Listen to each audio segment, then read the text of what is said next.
Este es el tiempo donde mayor debe ser tu adoración. Y debes decirle que Él es el centro de tu vida, Él es el centro de tu casa, Él es el centro de esta Navidad. Amén. Tome asiento, amada iglesia, y vamos a escuchar la palabra que aparece en el libro de Lucas, capítulo 2, y vamos a leer el verso 7, el 6 y el 7, perdón. Dice el 6: y aconteció que estando ellos allí, se cumplieron los días del alumbramiento, y dio a luz a su hijo primogénito, y lo envolvió en pañales y lo acostó en un pesebre, porque no había lugar para ellos en el mesón.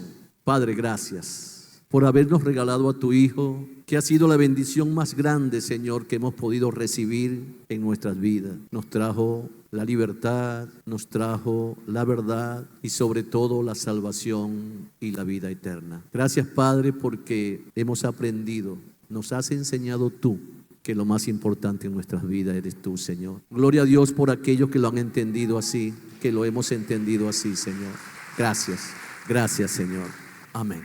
Gloria a Dios. Y ciertamente que hay muchas cosas que traen controversia en en las doctrinas, que muchas iglesias la ven de una manera y otra la ve de otra. Versículos. En cuanto a la doctrina, la cuestión de la Trinidad, el Espíritu Santo, el bautismo, son cuestiones que entre una iglesia y otra hay una gran diferencia. La palabra es una sola, pero las interpretaciones son muchas. Versículos. ¿Cuántos creyentes no han contendido porque dicen que las mujeres no pueden predicar y otros afirman que sí? ¿Cuántos no han tenido problemas por la cuestión del pantalón y la falda? Y no hay manera de que eso verdaderamente, que nos pongamos de acuerdo en eso, es bastante difícil. Y hoy vamos a hablar de la Navidad, y es un tema que también ha traído mucha controversia. En estos días, con un amigo, pues, que él pertenece a la iglesia conservadora, siempre estamos compartiendo la palabra hasta que llegó el día de hablar de la Navidad. Ya de ahí no me quiso hablar más. Y ciertamente que Colosenses 2:16 dice que nadie te juzgue por comida, ni por bebida, ni por día de fiesta, ni luna nueva, ni día de reposo. Romanos 14 habla de que si tú haces algo para Dios desde tu corazón con la intención de adorarlo y tienes paz en tu mente, entonces no hay problema. Si tú crees que el sábado es el día, o sea, otra corriente cristiana piensa que es el sábado y tú lo haces con todo tu corazón, nosotros diríamos que él está equivocado, porque el domingo es cuando se adora a Dios, a Jesús. Pero de repente hay gente que adora el domingo, pero está haciendo cosas que no le agradan, y aquel que adora el sábado de repente está mejor que tú en cuanto al espiritual, y puede ocurrir así. Entonces él dice: no importa el día, porque yo te voy a condenar si tú andabas en el sábado. No te voy a condenar, por día no te van a condenar, te van a condenar de acuerdo al corazón que tengas. Y lo importante es que lo que tú hagas desde tu corazón, con la intención firme de agradar a Dios, lo puedas hacer. Es tu corazón, no es el día, no es la fiesta, no es nada. Pero la Navidad la celebramos en diciembre. Ahora yo le pregunto a usted, ¿será que en diciembre nació Jesús? Esta es la condición climática, y nombró Belén, a donde nació Jesús, que sí es la realidad que Jesús nació en Belén, porque la palabra lo dice. Pero que haya sido en diciembre, no. Porque vean las condiciones de Belén, de Israel, de ciertos lugares de Israel, el clima como es. Aquí existen unos versículos que tienen que ver con el nacimiento de Jesús, que refuta que no fue en diciembre. Estos son una pista para que entendamos que no es en diciembre, aunque lo celebramos en diciembre, porque hace más de 1800 años que se estableció esa fecha y la humanidad lo celebra, y nosotros debemos celebrarlo para enseñarle al mundo cómo debe celebrarse la Navidad. Amén. Gloria a Dios. Por ejemplo, en Lucas 2:8 dice que habían pastores en la misma región donde había nacido Jesús, que velaban y guardaban las vigilias de la noche sobre sus rebaños. En el momento o antes que Jesús naciera, de Jesús nacer, ese mismo día, en la noche, estaban los pastores sacando a sus ovejas a pastar. Si hubiese sido el clima así, ¿había pasto para comer? de ninguna manera. Pero vamos a leerlo en Lucas 2:8, nueva traducción viviente. Esa noche habían unos pastores en los campos cercanos. ¿En los campos cercanos a qué? Cercanos a donde había nacido Jesús, cuidando sus rebaños de ovejas. Estaban en el campo, lo dice muy bien, pastando. Si las condiciones hubiesen sido esas, no había pasto que pudieran alimentar a las ovejas. Pero hay uno más poderoso que dice Mateo 24:20. En la traducción lenguaje actual dice: y oren, le dice Jesús a los discípulos, oren a Dios y pídanle que la huida no sea en invierno o en día de reposo. Si a alguien lo están persiguiendo con ese tiempo así, es imposible que escape. La nieve, el frío, la lluvia te impediría escapar. Las ovejas, estuve estudiando, tienen una condición de que el frío las enferma, aunque tienen lana y todo ese tipo de cosas. Hay cierto nivel de frío que enferma a las ovejas, y si estuviesen embarazadas, en gran parte, el mayor de los casos, la cría se pierde o nacen enfermas. Era tiempo de primavera, creo, porque estaban las ovejas pastando, y la primavera es el tiempo donde florecen, donde las aves, esto es el tiempo pues de abundancia, la primavera, y ese era el tiempo que nació Jesús. Pero celebramos en diciembre, lo celebramos en diciembre. Ahora, el 25, ¿por qué el 25? ¿Por qué el 25 de diciembre? ¿Qué pasó?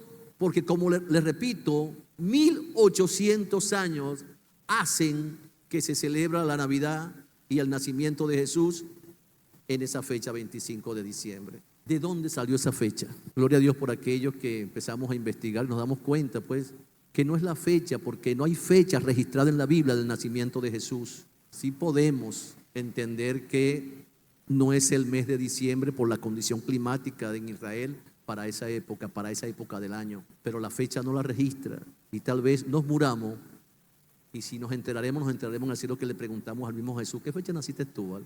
Porque aquí en la tierra no nos vamos a enterar nunca, porque no lo registra la Biblia. Amén.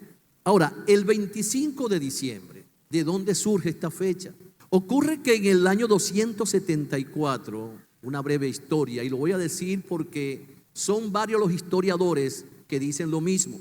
La mayoría de los historiadores hablan de esto, y así como lo entendí, yo se lo voy a comentar. Ocurre que en ese año 274 después de Cristo gobernaba Roma un emperador llamado Aureliano. Él no sabía nada de ciencia y también desconocía todo el movimiento de las estrellas, la astronomía. Él no sabía nada de eso, y él creyó que el sol y la oscuridad sostenían una pelea. Él pensaba que el sol obtenía al final de diciembre la victoria sobre la oscuridad. Pero todo se debe a un fenómeno natural.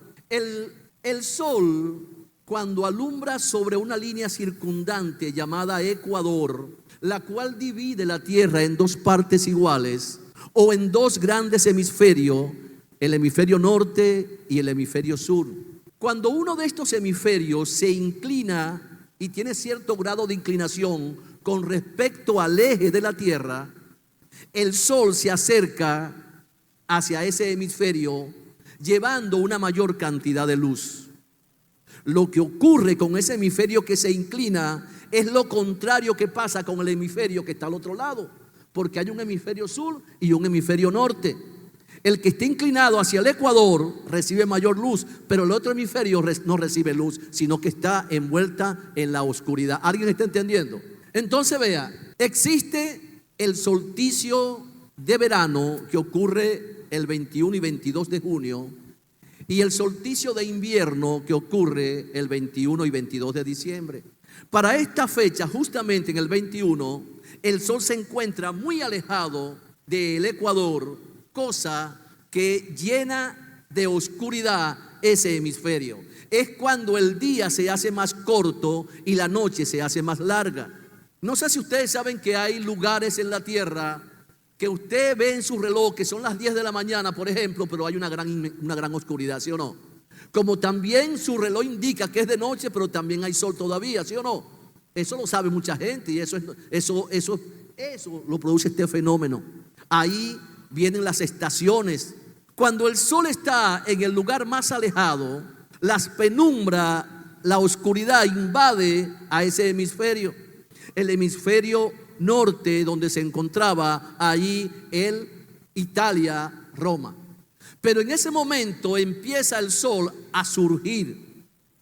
Y ellos creían que el sol empezaba a nacer y empezaba a vencer la oscuridad. Ellos empezaron a hacer una festividad, una fiesta con banquetes y mucha algarabía. Y le colocaron a esta festividad, a esta fiesta, el día del nacimiento del sol invicto. Así le colocaron ellos, el día del nacimiento del sol invicto. Y se estuvo celebrando esta fiesta pagana por muchísimos años. Pero en el año 306 surge un nuevo emperador que se llamaba Flavio Valerius, conocido como Constantino el Grande. Primer emperador cristiano. Le dio verdaderamente al pueblo cristiano muchas bondades, pero él dijo ahora que ese 25 no se celebraría el día del nacimiento del sol invicto, sino que se va a celebrar ahora el día del nacimiento del sol de justicia, nuestro Señor Jesucristo. Amén. He allí donde desde ese momento, estamos hablando de más de 1700 años de celebrar la Navidad en esa fecha. Y de ahí es que parte todo esto. Pero no importa la fecha.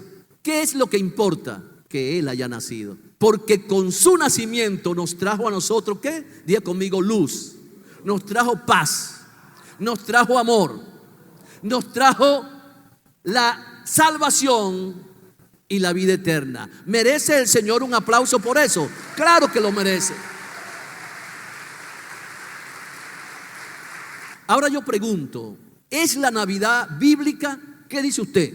Yo vi por ahí unas cabezas que se movían así. Bueno, yo creo que sí es bíblico. Vamos a explicarlo con un ejemplo y vamos a establecer la lógica en todo esto, porque yo con todo y que estoy en esta iglesia, yo tenía mis dudas. Ahora, ¿quién te convence a ti de que si es o no es? ¿Quién te convence? Diga conmigo el Espíritu Santo. Él es el que convence de todo, de lo bueno, no te convence de lo malo que estás haciendo, te convence de pecado y de justicia, ¿sí o no? Y también te convence de la verdad, ¿sí o no? Si Él está en ti, te va a llevar y te va a conducir. Cuando yo le pregunto, porque me tocaba, mire, yo tenía que predicar, yo tenía una prédica ya preparada y estaba muy entusiasmado con la prédica que tenía por nombre, ¿a qué reino apoyas? ¿A qué reino apoyas? Eso me lo trajo el Señor a mi mente mientras yo veía una prédica allá en San Mateo. Ahora yo busco la palabra apoyar en la Biblia y no consigo un solo versículo que tenga apoyar. Pero sí consigo versículos que dicen ayudar, sostener, esforzar, fortalecer, perdón. Consigo palabras. Yo le quiero decir, si usted a mí me bendice con alimento, usted no me está apoyando. Claro que sí. Si yo a usted le doy una palabra mientras usted estaba derribado emocionalmente y vengo yo y le doy una palabra y usted se levanta, yo no lo apoyé con esa palabra que le di. Entonces apoyar, que no aparece en la Biblia, no es igual a ayudar, a sostener y a fortalecer. No es igual. Es lo mismo, ¿sí o no? No se usa la palabra apoyar, pero se usa una palabra que es sinónimo de esta, ¿sí o no? Ok, muy bien. Ahora, el hermano Maneiro, yo lo encuentro comiéndose un pedazo de cochino frito. ¿A quién le gusta el cochino frito? Hay unos que dicen que no coma cochino, pero el Señor dice que nadie lo juzgue por comida ni por bebida, ni por día de fiesta. No lo juzgue por nada de eso. Pero yo me encontré a este hombre comiéndose un pedazo de cochino frito y se veía tan sabroso que yo le dije, Maneiro, regálame un poquito de ese marrano, ¿vale? ¿Sabe lo que me dijo el hombre? No, esto no es marrano, esto es cochino. Ahora yo le pregunto, ¿marrano y cochino no es lo mismo? Yo le pregunto, ¿marrano, cochino, puerco, cerdo y chancho no es lo mismo? Es lo mismo. De repente en la Biblia aparece, es puerco, porque la palabra dice que el perro vuelve a su vómito y la puerca la va a revolcarse en su cieno. Ahora habla del cochino como una puerca, pero es cochino, ¿sí o no? Es cochino. El varón tiene un carro se compró un carro. Dígame, pues, gloria a Dios. El varón se compró un carro y él me dice: Julio, este carro está a la orden. Por si acaso usted tiene una emergencia, mi hermano, no dudes en pedir carro prestado porque yo te lo voy a prestar. Y se me presentó algo, pues, y me acordé que él me dijo que estaba a la orden el carro. Y lo llamo: varón, ¿tú me puedes prestar tu vehículo? Entonces él me va a decir: no, yo no tengo vehículo, lo que tengo es un carro. Me diría él así. O préstame tu automóvil. No, yo no tengo automóvil, yo lo que tengo es carro. ¿Y acaso que carro, automóvil, vehículo y coche no es lo mismo? ¿Sí o no? Es lo mismo. Una mata, una planta y un árbol de mango no es lo mismo. Pero cuando hablamos de Navidad, no aparece la palabra Navidad en la Biblia. ¿Por qué no aparece la palabra Navidad en la Biblia? Primero, porque el Antiguo Testamento se escribió, fue en hebreo y algunos versículos en arameo. Y el Nuevo Testamento se escribió en griego. Y la palabra Navidad es procedente del latín. No puede aparecer la palabra Navidad entonces en la Biblia, porque no eran los idiomas en los que se escribieron. Pero se escribieron palabras que es lo mismo. Ahora, la palabra Navidad viene del latín nativita. Y nativita es natividad. ¿Qué significa natividad? Significa nacimiento. Navidad y natividad es lo mismo. Entonces, si Navidad y natividad es lo mismo, entonces Navidad es lo mismo que nacimiento. Y a su nombre. Yo le estoy explicando desde la lógica de las cuestiones. Y yo tenía mi confusión con todo y que he crecido en esta iglesia. Yo voy a predicar Navidad, pero mamá, ¿no será que esto es así? Entonces me metí con el Señor y me puso todo esto que estoy explicando. Entonces me convenció, tuve la paz en mi corazón. Lo voy a predicar con todo mi corazón porque Dios me dijo que será bíblico. Y a su nombre. ¡Aleluya! Gloria le damos a Dios. Y el varón que yo le dije que hablábamos de Dios, él predica en el mercado. Y yo le digo: pero ¿qué vas a predicar hoy, chino? Yo le digo: el chino. Y él predica en el mercado. Dios lo rescató a mí como me rescató a mí también. Lo veo predicando, pero en estos días lo vi. Le dije: ¿qué vas a predicar hoy, muchacho? Y me dice: voy a predicar de la tierra prometida. Le dije: no te olvides de predicar Navidad en este tiempo. No, esa es una fiesta pagana, es del mundo. El Señor reprende al diablo. Tiene tiempo que no va para la casa después que le dije eso. Sencillamente por eso, pues, por la controversia, por las diferencias que hay entre iglesia y otra. Pero yo le pregunto: ¿cómo debe celebrarse la Navidad? Porque yo recuerdo que sin Cristo yo celebraba la Navidad envuelto en un frenesí de licor y de drogas y peleas. Muchas veces empezaba el 1 de diciembre y terminaba el 1 de enero con una sola borrachera. Así yo celebraba la Navidad. Pero para que tú empieces a celebrar la Navidad de manera correcta, que le agrade a Dios, primero tiene que Cristo nacer en tu corazón.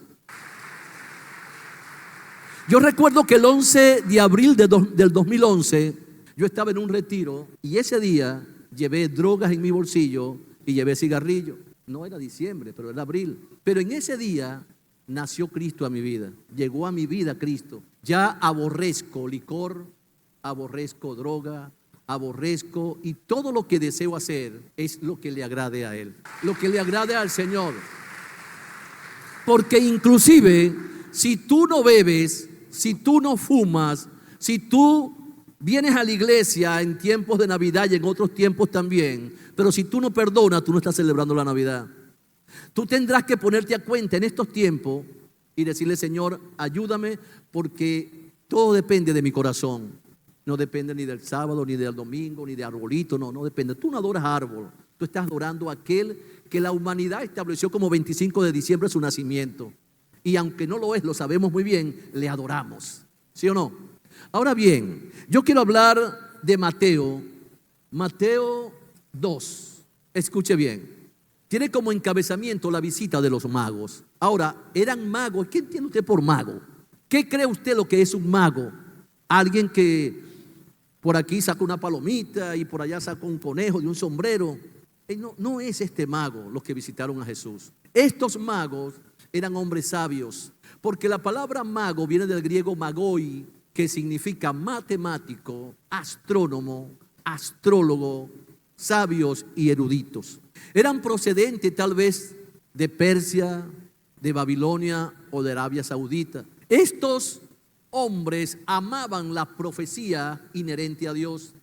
Todo lo que tenía que ver con Dios, las profecías, ellos las investigaban y había un corazón ardiente de conocer personalmente las profecías. Él tal vez pudo haber leído Isaías 9:6, que dice que un niño nos ha sido dado, un hijo ha nacido y el gobierno será sobre los pueblos y su nombre será llamado entonces Consejero, Admirable, Padre Eterno, Dios fuerte y Príncipe de paz. También pudo haber leído Miqueas 5:2, que dice que, oh Belén Efrata, el pueblo más pequeño en Judea, y ha dado a luz al hombre más grande de todo el universo. Ellos no conocían a Jesús porque ellos estaban lejanos. Los que podían conocer a Jesús en el momento de nacer eran esos pastores que estaban cerca del pesebre donde Jesús iba a nacer. Pero ellos estaban allá, lejos, lejanos, como en una oportunidad estuvimos tú y yo, lejanos de Jesús. Pero ellos, con todo y que estaban lejanos, querían conocer al que había de nacer por medio de la profecía. Y ellos, enamorados de esas profecías, ellos se dirigieron y hicieron un largo viaje de más de 1500 kilómetros de estos pueblos hasta Belén, en camello, atravesando un vasto desierto, atravesando un gran desierto para conocer a Jesús. Yo no sé qué desierto tú estás atravesando en este tiempo de Navidad. Es posible que tengas un problema financiero, porque la gente se enamora de la tradición, y como no tengo para cumplir con lo tradicional, entonces mi alma se llena de tristeza, mi alma se llena de incomodidades. No he pintado la casa, varón. Oye, varón, no tengo para hacer las hallacas, no tengo para esto y no tengo para esto, pero tengo un corazón enamorado de Dios. Tengo un corazón de ese que va a nacer, de ese que nació y me dio la libertad. Aquellos hombres no dicen que eran tres, tampoco dicen hombre. Por allá le pusieron uno Melchor, Gaspar y Baltasar, y no, que los tres reyes magos. Esa es la tradición. A mí la palabra no me dice nada de nombres. Solamente eran unos hombres, ni siquiera el número de los hombres que vinieron de tan lejos a conocer a Jesús. Nadie de cristiano debe decir, no, que Gaspar, que Baltasar. Y vinieron, eran hombres ricos, hombres con mucho dinero, tal vez vivían en palacios. Pero ellos no habían visto nunca a Jesús. Sin embargo, tenían el fervor en su corazón por conocerlo. ¿Cuántos tienen fervor en su corazón por conocer a Jesús? ¿Cuántos quieren conocer a Jesús? Hay gente que no conoce a Jesús y está en la casa del papá de Jesús. Alaba.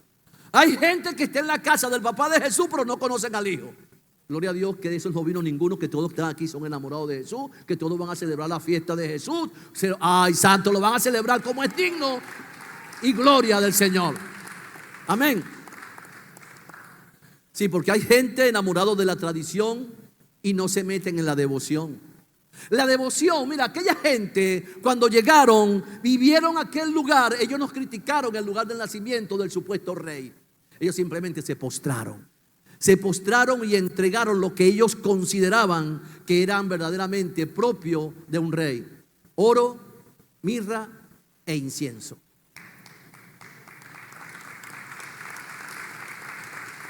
Ellos sencillamente se postraron e hicieron su devocional. Hay gente que en este tiempo, por estar verdaderamente enfocado en la tradición, se olvidan de que este es el tiempo más grande para adorar entonces a Jesús. Hay gente que en el combo del cochino, de las hallacas, también meten un poquito de bebida por ahí. Hay uno, sí. Yo he visto en los diciembre a más de un cristiano borracho. Lo he visto. Después quieren llegar enero y tal. Ay, no, es que adoro al Señor, aleluya y gloria a Dios. después que estuviste dando mal testimonio de aquel que te llamó de las tinieblas a su luz admirable, de aquel que te quiere bendecir, de aquel que murió para darte la salvación, hay muchos que están dando entonces mal testimonio, no son testigos de Jesús. Sencillamente andan haciendo lo que la carne le apetece, no hacen el devocional, sino que se van a lo tradicional. ¿Qué es una devoción? Una devoción o un devocional es el sentimiento interno revestido de amor, de piedad y fervor. Es algo personal e incondicional, buscando lo que es sagrado, buscando lo que es divino, buscando lo que es eterno. Mientras que lo tradicional es la transmisión de cultura, de costumbres y de ritos que van de generación a generación. Mientras que el devocional es algo vivencial, es algo subjetivo, entonces la tradición es algo externo y colectivo. ¿A quién le gusta estar en lo colectivo? Estamos en el mundo, pero del mundo no somos, y a su nombre. Así que no celebre como el mundo celebra, celebra como un hijo verdadero de Dios, y a su nombre. Gloria a Dios. Así es que tú debes celebrar la Navidad. Dice la palabra en Lucas 2:7. Yo quiero que lo ponga ahí, mi hermano. Lucas 2:7. Porque Jesús del mundo recibió fue maltratos, ofensas, injuria, y dio a luz a su hijo primogénito y lo envolvió en pañales y lo acostó en un pesebre, porque no había lugar para ellos en el mesón. ¿Qué es un mesón? No es una mesa grande. Un mesón es un hospedaje. Un mesón es una posada. Un mesón es un tipo de hotel. No me lo quite, déjalo ahí. El mesón era el lugar donde gente que venía del camino, cansado, con cargas en sus hombros, porque no había trenes, ni mototaxi, ni nada por el estilo. La gente tenía que venir de muchos lugares de fuera, y el mesón era un lugar para descansar. Pero dice la palabra que esta gente, María, José y el niño que venía ya en camino, no había lugar para ellos en el mesón. Yo supongo, y me puse a estudiar, le digo, Señor, pues eran porque eran malos esta gente del mesón, que no le dieron a María, que la vieron embarazada, no le dieron lugar para que pariera. No, no me dijo así. Lo que pasa es que el mesón estaba lleno porque en el momento del alumbramiento de Jesús ya también se llevaba a cabo un censo. El censo y el alumbramiento de Jesús coincidieron en el mismo momento. Venían gente de otros lugares, como el caso de José, que venía de Nazaret para Belén porque tenía que censarse en su lugar de origen, y José era del linaje de David. Él tenía que venir a Belén. Y así como José, mucha gente. Las casas estaban llenas de familiares que vivían allá en Perú, en Ecuador, en Chile, en Colombia, y se vinieron, por decirle algo, a su lugar de origen a censarse, porque era un edicto mandado por el emperador Augusto César. Y cuando María tocaba la puerta a José, no había lugar ni en el mesón, no había lugar en las casas. Pero Jesús es poderoso en su amor. Le negaron mesón a sus padres, pero Él terminó siendo el mesón de nosotros. Porque Él dice en su palabra: todo aquel que esté cansado, venga a mí, que yo lo voy a hacer descansar. Todo aquel que esté agotado, que esté sufriendo, venga, que yo soy posada, yo soy su refugio, yo soy su roca fuerte, yo soy el lugar donde tú vas a reposar. Yo soy aquella persona que tú reposarás en esta Navidad. Si estás cansado, si estás agotado, cansado porque no tienes con qué cubrir lo tradicional. Mucha gente está mal por eso. Y no había lugar en el mesón, porque había tantas cosas, gente viviendo en el mesón, en las posadas. Pero cuando hablamos de nosotros, nuestra mente también está llena de cosas y de ansiedades. Está llena de ansiedades por aquella cosa. Todo lo terrenal la tengo en mi mente. Y entonces, cuando es el tiempo de celebrar a Jesús, no hay lugar en mi mente para Él. Y a su nombre. Necesito es plata y aquello. Y se me va el tiempo buscando aquello. Y lo más importante en mi vida, no tengo lugar para Él. Hay gente que posiblemente sí tiene con qué comprar sus cosas. Y gloria a Dios por eso. Dios le provea a todos para comprar lo que terrenalmente necesita para celebrar tu tradición. Pero no te olvides que en tu mesa debes reservar un lugar para Jesús. No le cierres las puertas a Jesús como hacen muchos y dicen ser cristianos. Él te va a decir en este tiempo: mira, tú vas a tener que no desesperado por el pernil y la hallaca y el pan de jamón, se te olvida primeramente hacer el devocional. Padre, te damos gracias por este tiempo, Señor. Yo quiero que la gente que pueda venir a mi casa sepa que aquí estás tú, sentado en el lugar más importante de mi mesa, porque la casa donde quiere habitar Jesús no es tu casa física, eres tú como templo y morada de Él. No fue hecha por mano de hombre, sino que vino verdaderamente de parte de Dios a decirte: tu cuerpo es para que Él viva. Y si Él no vive en ti, entonces tú vas a equivocar la forma de celebrar este tiempo de Navidad. Dale un lugar a Jesús.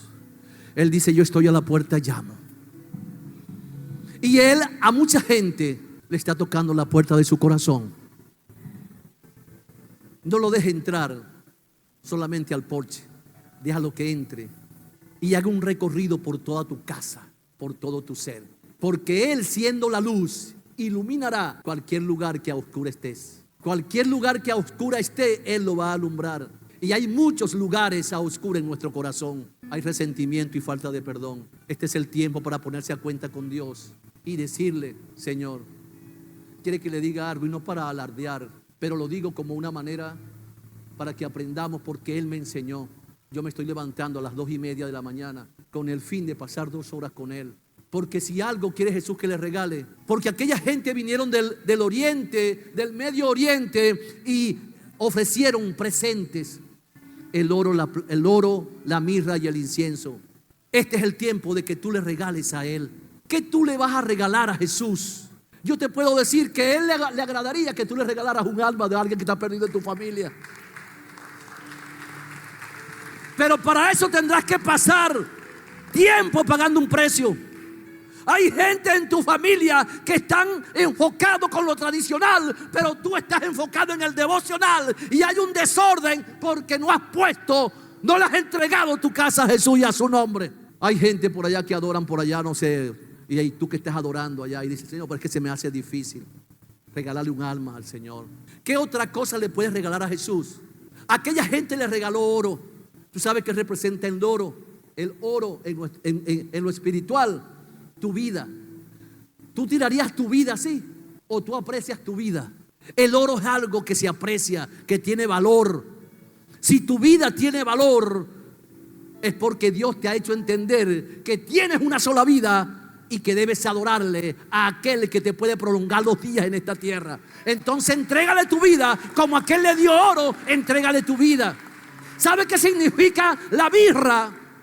La mirra era una sustancia, un elemento que se utilizaba para cuestiones médicas, pero también se utilizaba en los tiempos antiguos para embalsamar los cuerpos, para evitar la descomposición mientras era velado, lo que llaman el formón ahora.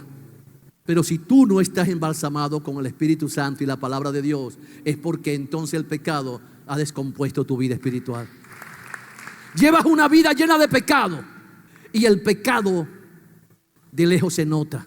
Solamente Dios te puede, pero el hombre, el ser humano, sabe que eres drogadicto, que eres borracho, que eres esto, que eres aquello.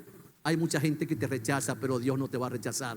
Dios te ama, porque así el Padre vio al Hijo pródigo que venía. No importa que venía hediondo a cochino, a chiquero, Él lo abrazó. Porque mira, hasta tu mamá te dijera anda a bañarte primero para abrazarte. Pero Dios te ama. Dios no le importa el olor, lo importante es que venga con un corazón arrepentido. En esta Navidad debes arrepentirte y debes ir a la presencia de Dios, que Él, como es el único bueno en este universo, te va a aceptar y te va a abrazar y te vas a decir bienvenido, yo te bendigo en esta hora. Y en cuanto al incienso, el incienso es una sustancia hecha de resina y ciertos vegetales, ciertas plantas aromáticas, pero cuando tú lo enciendes, él empieza a desprender, se despide de ese humito, es fragancia, ¿sí o no? Agradable. Y Dios quiere que tú seas ese incienso para Él en esta fecha. Él quiere que con el fuego de Dios,